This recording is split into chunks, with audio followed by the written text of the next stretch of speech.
আসসালামু আলাইকুম এভরিওয়ান, কেমন আছেন সবাই? প্রতিদিনের মতো আজকেও হাজির হয়ে গেছি আমার সেই মাটির রান্নাঘরে।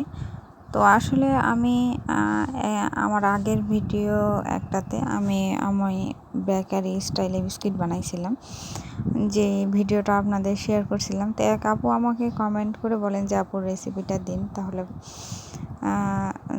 দিয়েন। তো যাক, তার কথার অনুরোধে আজকে আমি রেসিপিটা করার জন্য বসে গেছি।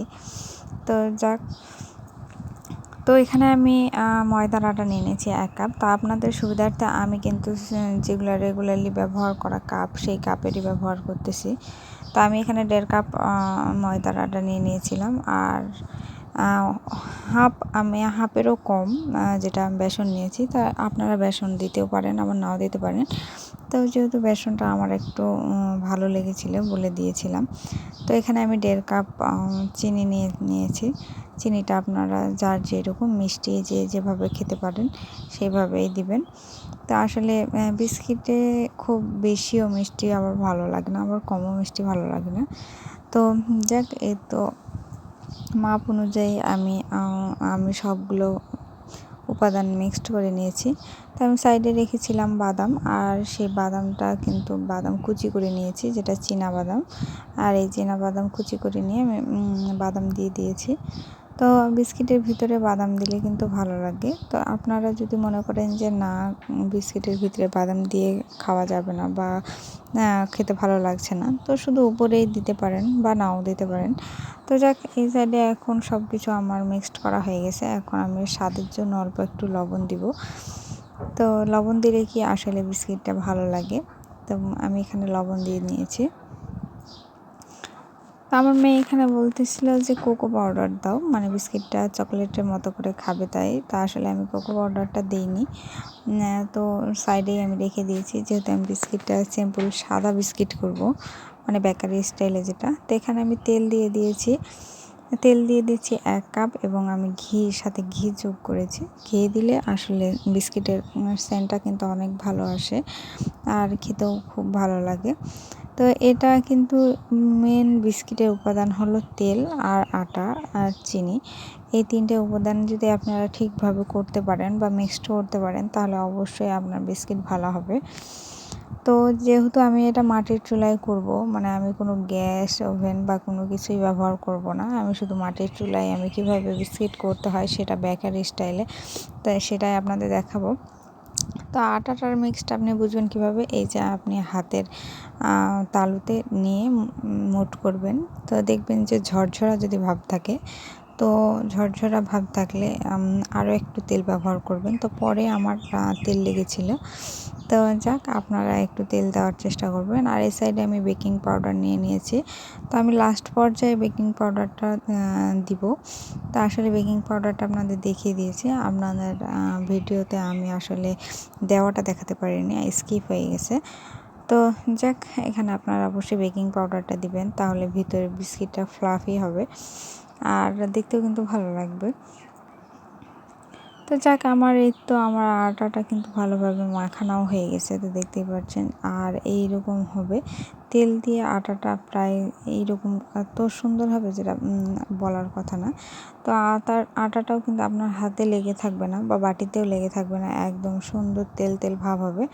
আর এই যে মুঠো করলে দেখতেই পাচ্ছেন, মুঠো করলে সুন্দর একদম দলা বেঁধে যাচ্ছে। আর সেই সময় কিন্তু ঝোড়া ঝোড়া ভাব ছিল, এখন কিন্তু ঝোড়া ভাবটা হবে না। তো আমি এভাবে ভালোভাবে করে নিচ্ছি। তো এই তো আমার ডো রেডি বিস্কিটের জন্য। তা আমার বাদামগুলো যেহেতু তেলের উপরে ভেসে উঠেছে, এইরকমই বিস্কিটের ভিতরে থাকবে। তো কিছু গোটাগুলো আমার ভেসে উঠেছে। তো যাক, এই তো অল্প অল্প করে আমি নিব, আর 2 হাতের তালু দিয়ে বা আপনারা যেভাবে বিস্কুট করতে পারেন, লম্বা হোক গোল, যেভাবে পারেন না কেন সেভাবে করবেন, সমস্যা নেই। তা আমার গোলটা ভালো লাগে, আর যেহেতু এর আগের ভিডিওতে আমি গোল বিস্কুটের ভিডিও দিয়েছিলাম, সেই জন্য আসলে আমি গোলই করলাম, যাতে তার চাইতে কোনো না হয়। তো এখানে আমার ট্রে ছিল একটা, এর আগের বার কিন্তু আমি ট্রেতে করেছিলাম, দেখাইছিলাম ভিডিওতে, কিন্তু আজকে ট্রে না, যেটা বিস্কিটের ট্রে সেই ট্রে নিয়েছি। আর এই ট্রেটা আমার মানে ফুটা ফুটা করা আছে, যাতে আলো বাতাসটা আমার একটু ভালোভাবে লাগে। আর এই সাইডে আমি উপরে বাদাম কুচি দিয়ে দিয়েছি, সাথে সাদা তিল এবং একটা করে কিশমিশ বসিয়ে দিয়েছি, কারণ মানে বিস্কিটের উপরেটা সাজানোর দায়িত্ব আপনার। আর কিভাবে সাজাবেন, কেমন করে সাজাবেন, সম্পূর্ণটাই আপনার দায়িত্ব আর আপনার মনের ইচ্ছা।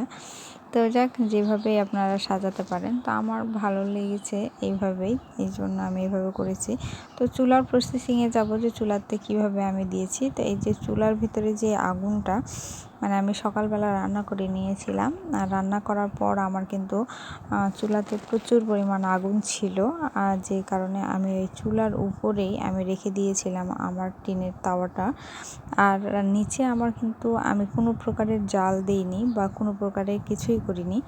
আমি হালকা করে আঁচটা হাত দিয়ে মানে নাড়িয়ে দিয়েছিলাম, যাতে মানে শুধু তাপটা পাই, কোনো প্রকারের আগুন যেন না জ্বলে। তো যাকে তো দেখতে পাচ্ছেন আমার বিস্কিটগুলো রেডি, মানে হয়ে গেছে। মানে আমার কিশমিশটার কালার কীরকম ছিল আর এখন কালার কীরকম আসছে আপনারা দেখতেই পাচ্ছেন। মানে আসলে বিস্কিটটা আমার বেক হয়ে গেছে। তো এরকম ছুরি বা কাটারি যেটা হোক না কেন, হাত দিয়ে উঠাতে পারেন। তো আমি ভাবলাম যে ছুরি দিয়ে উঠাই, সেই জন্য আপনাদের দেখালাম। তো আমার কিশমিশের কালারটা কালো হয়ে গেছে, যেহেতু বেক হয়ে গেছে এই জন্য কালো হয়ে গেছে। তো আমি আপনাদের আগেই বলে দিই, চুলাতে কিন্তু কোনো প্রকারের জাল দেওয়া যাবে না। যে আগুনটা থাকে সেই আগুনের তাপটা থেকেই কিন্তু অল্প অল্প আঁচে কিন্তু হয়ে যাবে। আর এইটা করতে আমার প্রায় 30 থেকে 40 মিনিট লাগছে। আর এই যে নিচেরটা আমার তো দেখতে পাচ্ছেন সুন্দর হয়ে, মানে আর অল্প দেরি হলে কিন্তু পুরাটাই পুড়ে যেত। তো যাক, আমার কিন্তু বিস্কিটগুলো তোলা হয়ে গেছে। তো আমার কিছু বিস্কুট তুলতে গিয়ে কিন্তু ভেঙে গেছে, তাতে সমস্যা নেই, কিশমিশগুলোও কিছু কিছু উঠে গেছে। তাই তো আমার বিস্কিটগুলো কিন্তু সুন্দরভাবে একেবারে বেক হয়ে গেছে। মানে আপনাদের ভেঙে দেখাচ্ছি, কোনো প্রকারের আটা নেই, সম্পূর্ণটাই একদম মানে বেক হয়ে যাওয়ার মতো, বেকারি স্টাইলের বিস্কিটের মতো, আর সেটা নরমও। তো যাকে তো দেখতেই পাচ্ছেন। আর অবশ্যই আপনাদের বলবো, যারা আমার চ্যানেলে নতুন আছেন তারা অবশ্যই আমার চ্যানেলটিকে সাবস্ক্রাইব করবেন। আর যারা পুরাতন আপু ভাই আছেন তারা অবশ্যই আমার ভিডিওতে লাইক দিবেন, লাইক দিয়ে ভিডিওটা দেখার চেষ্টা করবেন। তো যাকে, এই তো আমার লাস্ট দেখতেই পাচ্ছেন আমি বক্সিং করে নিয়েছি বিস্কিটগুলো। তো অবশ্যই আমার জন্য দোয়া রাখবেন সবাই, অবশ্যই আমার চ্যানেলের পাশে থাকবেন আর ভালো থাকবেন সবাই। আল্লাহ হাফেজ।